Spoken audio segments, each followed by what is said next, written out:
கிறிஸ்துவுக்குள் பிரியமானவர்களே, கர்த்தரும் இரட்சகருமாய் இயேசுவின் ஈடிய நாமத்தினாலே உங்களை யாவரையும் வாழ்த்துகிறேன். தேவனர்லி அப்பம் மினிஸ்ட்ரி சேனல் மூலியமாக உங்களோடு சந்திப்பதில் மிகுந்த மகிழ்ச்சிகிறேன். தினம்தோறும் புதிய நாளுக்காக பரிசுத்த வேதாந்தத்தில் ஒரு வாக்குத்தத்தங்களை தேவனுடைய நாமம் மகிமைக்கென்று நாம் தியானித்து புதிய நாளுக்காக நாம் ஜெபிக்கிறோம். இந்த நாளிலும் தேவன் நமக்கு தருகிற வார்த்தை 103ஆம் சங்கீதம் 11ஆம் வசனம். பூமிக்கு வானம் எவ்வளவு உயரமா இருக்கிறதோ அவருக்கு பயப்படுவர் மேல் அவருடைய கிருபையும் அவ்வளவு பெரிதா இருக்கிறது. ஹல்லேலூயா. கிறிஸ்துவுக்குள் பிரியமானவர்களே, இன்னைக்குள்ள வாக்குத்தத்தம் நாம் தியானிக்க ஒரு நிமிடம் நாம் கண்களை மூடி ஜெபம் செய்வோம். அன்பின் கர்த்தாவே, உம்மை நன்றியோடு துதிக்கிறோம்ப்பா. அடியேனை மறைக்க வேண்டும். பரிசுத்த ஆவியானவர் நீங்க உங்க பிள்ளையோட பேச வேண்டும். அவங்களுடைய இதயத்துக்குள்ளே கர்த்தர் பேசுங்க. உங்க நாமம் மகிமைப்படட்டும். எங்க எல்லாருடைய ஆவி, ஆத்துமா, சரீரம், சிந்தனை, நினைவு எல்லாம் வேலை அடைபடட்டும். இயேசு கிறிஸ்து ரத்தத்தினாலே, இயேசு கிறிஸ்து நாமத்தினாலே வேலை அடைபடட்டும். கர்த்தர் பேசுங்க. அடியேன் கேட்கிறேன்.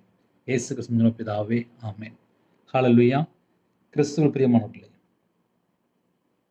தீமை வெறுப்பதே கர்த்தருக்கு பயப்படுகிற பயம். ஒரு குடும்பத்திலே தீமை வெறுத்து கர்த்தருக்கு பயந்து வாழும்போது அந்த குடும்பத்துக்குள்ளதான் பல விதமான ஆசீர்வாதத்தை வைத்திருக்கிறார். பூமிக்கு வானம் எவ்வளவு உயரமா இருக்கிறதோ அவருக்கு பயப்படுகிற மேல் அவருடைய கிருபையும் அவ்வளவு பெரிதா இருக்கிறது.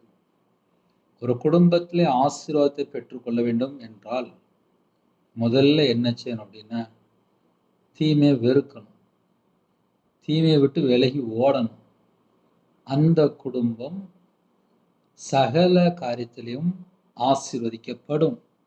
எந்த சந்தேகமும் கிடையாது. 24 மணி நேரம் வாழ்க்கையிலே தீமை தொடருதா, தீமை வெறுத்தாச்சா, தீமையை விட்டு விலகி ஓடியாச்சா, இதை மட்டும் நம்ம கண்டுபிடிச்சா போதும். கர்த்தரை விட்டு விலகினாலே தீமை என்று எழுதப்பட்டிருக்கு. நம்ம வாழ்க்கையிலே நம்ம எதை யோசித்து பார்க்கணும் அப்படின்னா, கர்த்தரை விட்டு தள்ளி போகாம இருக்கிறோமா? ஒரு குடும்பத்திலே கர்த்தரை விட்டு தள்ளி போனதுக்கு அப்புறம் தான் உலகத்துல ஏதாவது ஒரு பாவ அடிமையில போய் சிக்கி கொள்வாங்க. தீமையை வெறுக்க ஆரம்பிச்சாச்சு அப்படின்னாலே அந்த குடும்பம் கர்த்தருக்கு பயந்து வாழ்ந்துட்டு இருக்காங்க. இன்னும் கூட கொஞ்சம் ஆழமா சொல்லணும் அப்படின்னா, யாரு ரொம்ப பொறுமையா இருக்கிறாங்களோ, அதாவது நிதானமாய் நடக்கிறவன் கர்த்தருக்கு பயப்படுகிறான் என்று நீதிமொழிகள் 14ஆம் அதிகாரம் 2ஆம் வசனத்தில் எழுதப்பட்டிருக்கு. நிதானமாய் நடக்கிறவன் கர்த்தருக்கு பயப்படுகிறான். தீமை வெறுப்பதே கர்த்தருக்கு பயப்படும் பயம். ஒரு குடும்பத்துல தீமையை மட்டும் வெறுத்து வாழ்ந்தாச்சு அப்படின்னா அந்த குடும்பத்துக்கு ஒரு விசேஷமான ஒரு வாக்குத்தத்தம். பூமிக்கு வானம் எவ்வளவு உயரமா இருக்கிறதோ அவருக்கு பயப்படுகிற மேல் அவருடைய கிருபையும் அவ்வளவு பெரிதா இருக்கிறது. இந்த நாளுக்குள்ள வாக்குத்தத்தம் என்ன? யாரெல்லாம் கர்த்தருக்கு பயந்து தேவனுக்கு பிரியமானபடி வாழ்றாங்களோ அவருடைய கிருபையும் அவ்வளவு பெரியது. அவ்வளவு பெரியதுன்னு சொல்லி போட்டிருக்குல்ல, பூமிக்கு வானம் எவ்வளவு உயரமா இருக்கிறதோ அவ்வளவு பெரிதா இருக்கிறது. அதனால 24 மணி நேரம் தேவனுடைய சமூகத்திலே அர்ப்பணித்து ஜெபித்து புதிய நாளை நாம் தொடங்குவோம். தீமையான காரியத்தை வெறுப்போம். தீமையை வேண்டாம்னு சொல்லிட்டு விட்டுட்டு ஓடிடுவோம். பரிபூர்ணமான ஆசீர்வாதங்களை பெற்றுக்கொள்வோம். புதிய நாளுக்காக ஜெபிப்போமா? கண்களை மூடி நாம் ஜெபம் செய்வோம். கிருபை மகிமையின் அந்த பரிசுத்தமுள்ள நல்ல தகப்பனே, உம்மை நன்றியோடு துதிக்கிறோம்ப்பா. புதிய நாளுக்கான கிருபைக்காக நன்றி. யாரெல்லாம் இணைந்திருக்காங்களோ பரிசுத்த ஆவியானவரே, நீங்க உங்க பிள்ளைகளே அப்பா தொட்டு ஆசிரியப்பா. ஒவ்வொரு குடும்பமும் இயேசு கிறிஸ்து நாமத்தினால் ஆசிரியப்பட்டும், பிதா குமாரன் பரிசுத்த நாமத்தினால் ஆசிரியப்பட்டும். விசேஷமாக மகிமையின் ஆவியான மேல தங்கிற ராஜா, எல்லா குடும்பத்தோட பரிசுத்தாவையும் கொடுங்கப்பா. இந்த நாளையும் யாரெல்லாம் தாழ்த்துறாங்களோ அவனோட உள்ளத்துக்குள்ளே அப்பா நீங்க பேசின ஒரு வார்த்தைக்கா ஸ்தோத்திரம். நாங்க கர்த்தருடைய பிள்ளையா இருக்கணும். குமாருடைய சாயலுக்குள்ளே அப்பா நாங்க வரணும்ப்பா. உலகத்துக்குள்ள எந்த ஒரு பாவ அடிமையிலோ சிக்கிக்கொள்ளக்கூடாது.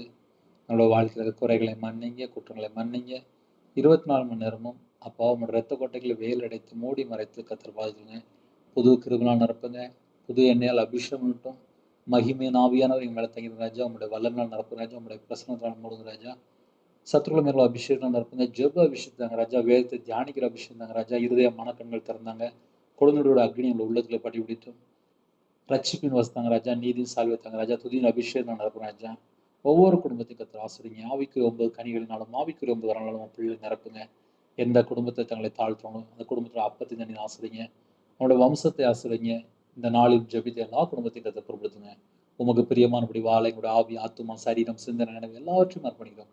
மீதியானவர்களை நீங்க கர்த்தர் பொறுப்படுத்துங்க. இயேசு கிறிஸ்துவின் ஜெபம் பிதாவே, ஆமென். தேவனுக்கே மகிமை உண்டாவதாக. கர்த்தர் தாமே உங்களை உங்கள் குடும்பத்தின் சகல காரியத்திலும் சம்பூர்ணமாக திருப்தியாக கர்த்தர் கொடுத்து ஆசீர்வதிப்பாராக. ஆமென். God bless you. Thanks for watching. Please subscribe our channel. Click the like and share. Click the bell. God bless you.